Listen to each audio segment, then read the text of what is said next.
Good morning, everyone. This is Jarvis Escott with What's Happening in Birmingham. Today I have the honor and pleasure of being with Mayor Randall Woodfin, the mayor of the city of Birmingham. Mayor, thank you for taking time out your schedule to sit down and, just kind of catch up and see what's been going on with the new administration and everything.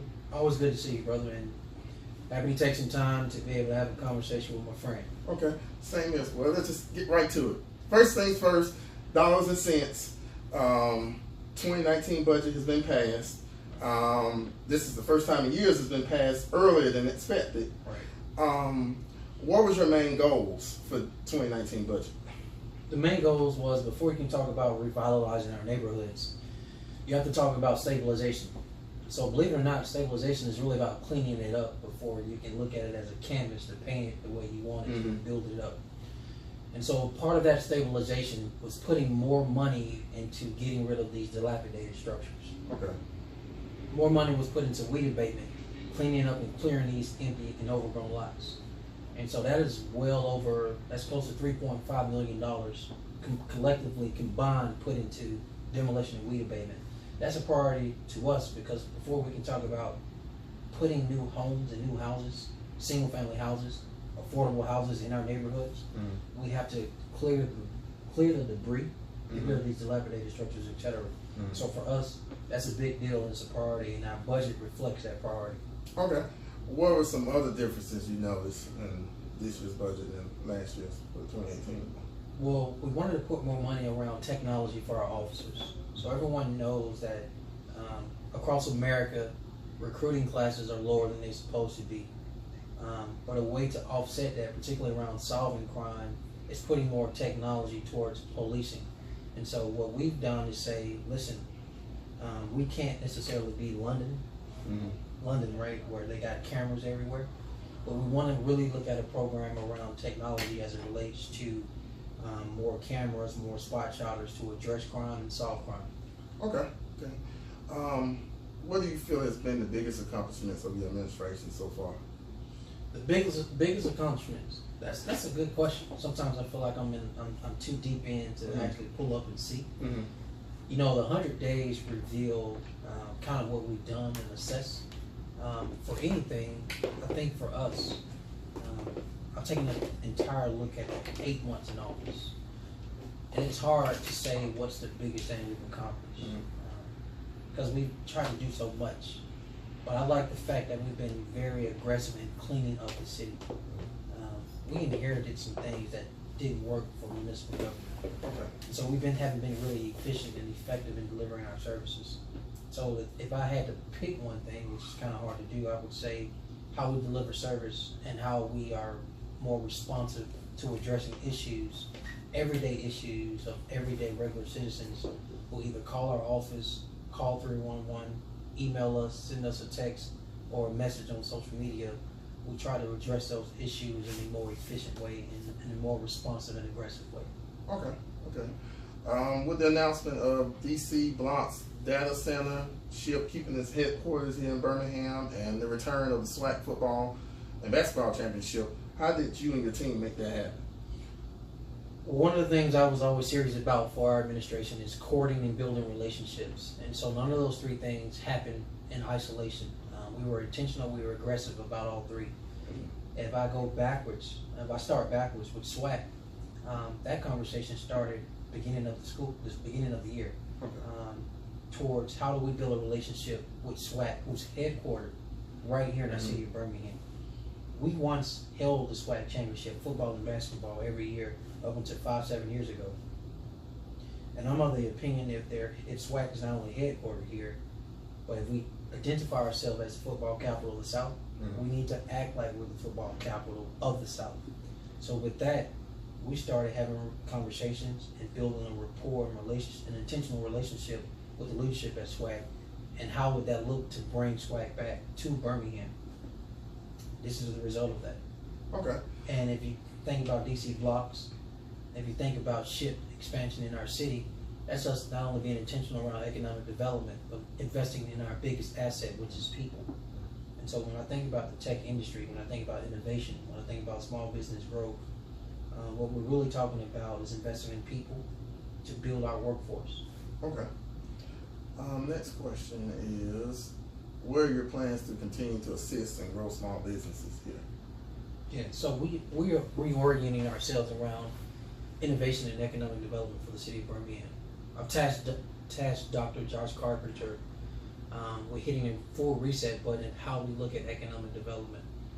Everything is not going to depend on big business and big corporations. The city of Birmingham is going to have to make more down payments and more investments in small business growth.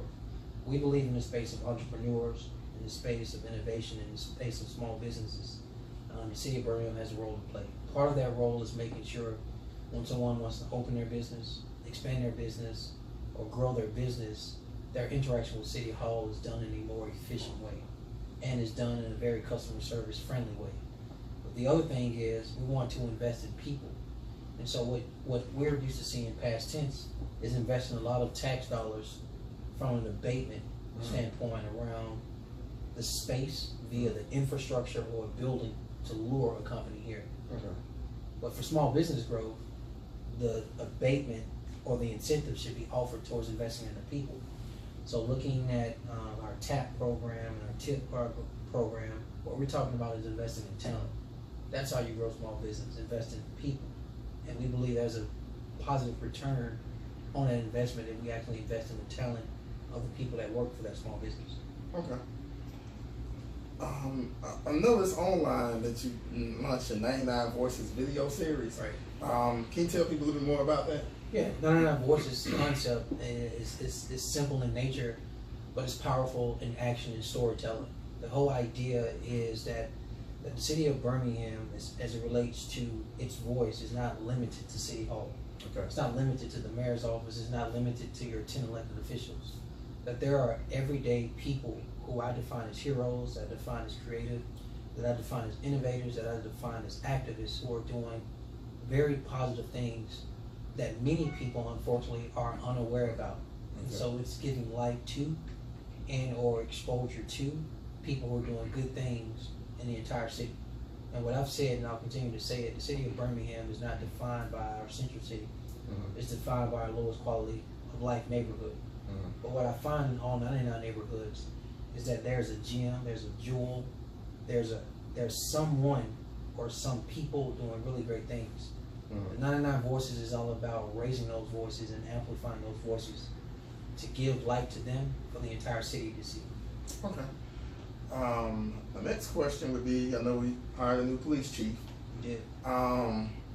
What were some of the things you was looking for in hiring a new police chief, and what goals and objectives have you set for him? Well, the biggest thing you want in a police chief is a person that knows how to administrate. So an administrator, right? The administrative functions of police chiefs are things we rarely talk about. But there are a lot of internal dealings police chiefs have to deal with, while at the same time talking about the external things such as community policing, building trust with the community, engaging the community, etc. On the internal front, we needed a person who was an administrator. We needed a person who understood vision, the ability to problem solve, the issues around recruitment, and the issues around morale. We believe all those things Chief Smith fits. But on the external piece, too, in engaging the community, in building rapport, building trust, and building relationships, understanding the real tangible definition of community policing, Chief Smith also has that. So collectively, with the internal things we were looking for and the external things related to engaging the community, we believe we found the best leader in Chief Smith. Believe it or not, in the actual process, which we made very open and objective, in the assessment, Chief Smith scored #1. So he fits so many qualities of a real, true, genuine leader. Not to mention, he's not only from this area, but he's doing the same thing I am, which is living out his dream. Chief Smith is from the state of Alabama, and his dream growing up was to be not only a chief of police, but be the chief of police of the city of Birmingham. I believe when a person gets to the point of wanting to live out their dream, they'll work hard at it every day to not only fulfill the dream of getting there, but what it takes to be accomplished and successful in that. Okay. That's about taking care of the city of Birmingham and the people and the residents, as well as the police officers of the Birmingham Police Department. Okay. My next question is, once you got elected, what were some things you realized that was differently as a candidate, and then you came in on day one or a couple of first 100 days, like, whoa, this is different? Yeah, so you know, I think it's important. Anybody in my position, you should have a vision. That vision should be supported by a plan. That plan should have some priorities, and then you have to work on a budget to fund those priorities. Mm-hmm. But we inherited so many inefficiencies. We inherited so many things that were not working for municipal government. Relationships with the council, processes of getting a business license, permitting process, public works and how they address constituent service issues. We inherited so many issues. You have to stop the bleeding of all the issues we inherited and then figure out a different way to move about in solving those issues while at the same time trying to implement your vision, support your plan, and implement your priorities for the city. Okay. If you had to describe, maybe one word to describe your first year in office, what would it be? Well, it looks like I still got time to describe that one word because we're only 8 months in. Yeah. So I got 4 months to come up with that one word. But if I had to say the first 8, I would say urgency. We've moved with the sense of urgency of addressing these issues, of stopping the things that are not working, and move with a sense of urgency to move and implement the things that we believe will work better for the city around our core values of customer service, being efficient, being effective, being transparent, and holding ourselves accountable. And so urgency would be the word. Okay. Kind of segue to my next question is, we got a new downtown stadium that's coming real soon. Can you tell the citizens how that would benefit the whole city as a whole, in addition to economic development? So the root of supporting the new stadium boils down to economic development. And a lot of us, we want what we want, and then sometimes realize we can't have what we want. I think this is the best deal for our city for many reasons. Let me tell you one of the first reasons why I believe why. Part of my job is to study other cities and best practices. A best practice that's pretty consistent even in the Southeast is when you go to Atlanta, you not only see their football stadium, but you see their basketball stadium in walking distance of it. You see their convention space in walking distance of it. And when you go to other cities, you see the same thing. You see an entertainment district supported by a convention space, if they have a basketball arena, and if they have a football space, dome, area, stadium, whatever we want to call it. What we're trying to do is enhance our entertainment district. Being able to have a football stadium that's in walking distance of your basketball stadium, that's in walking distance of your expanded footprint of your convention space, allows us to attract more conventions, allows us to attract more sports, allows us to attract more entertainment, and the list runs the gamut on all the things we can do in the footprint of entertainment. And so for us, this conversation around a new stadium or a new dome or whatever we want to call it has been going on for over 30 years. My administration, I told them very simple. I was never against building the stadium, but we weren't going to spend 4 years talking about it. We were either going to do it or not do it.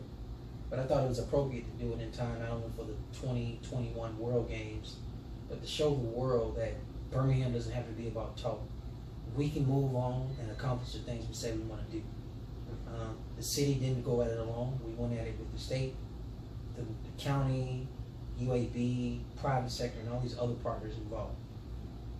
I believe it's going to have a net positive effect for our community, sales taxes and other taxes. But the number one thing residents want is, they tell me they're tired of going to Nashville, Atlanta, Memphis to party, have fun, and events. They want it here. So we bring it here.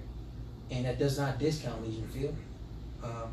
We're showing you with the SWAT, we're showing you with the ESPN game, we're showing you with the new football league we're bringing here.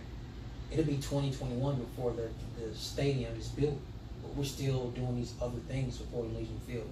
So we can walk and chew gum at the same time, meaning you can support this new stadium and still have a love for and appreciation for Legion Field too. Okay. So what are your remaining goals and objectives for the rest of this year? And number one goal is going to always be neighborhood revitalization. And so that's not just getting rid of these dilapidated structures and getting rid of these overgrown lots, but that's also around real affordable single-family housing throughout this city. Okay. The other thing is cleaning up this city. I have an expectation of public works to clean this city up, whether you're on a horticulture end, whatever end you're our residents are demanding from us. There are over 300 calls a day that come in at 311 about issues dealing in the neighborhoods. My expectation is for our team to address those issues. Move fast, move quick, move with a sense of urgency, and respond to people. And those are the main two things. 3 is always coming. 3 is we have to talk about making sure people feel safe, so addressing the issues of crime. Okay. My final question people ask me a lot, but since I have the opportunity to be in front of you, and you can ask the viewers, so what's happening in Birmingham? What's happening in Birmingham? Yeah. Look, a lot's happening in Birmingham, but I will say this. There's way more positive happening in our city than there will ever be negative. What we want people to do is rise above the pettiness. We want people to rise to the level of what it is they want for their city, and then go after it. That your government can't do everything. That's not what government is for. We're going to play our part. What's happening in our city, we want everybody to be a part of because it's all positive. Be a part. All right, well, Mayor Woodfin, thank you for taking time out your day. Sit down with me for a few moments, and everyone, for more information, please check out what's happening in Birmingham.com. Thanks again. Have a great afternoon, everyone.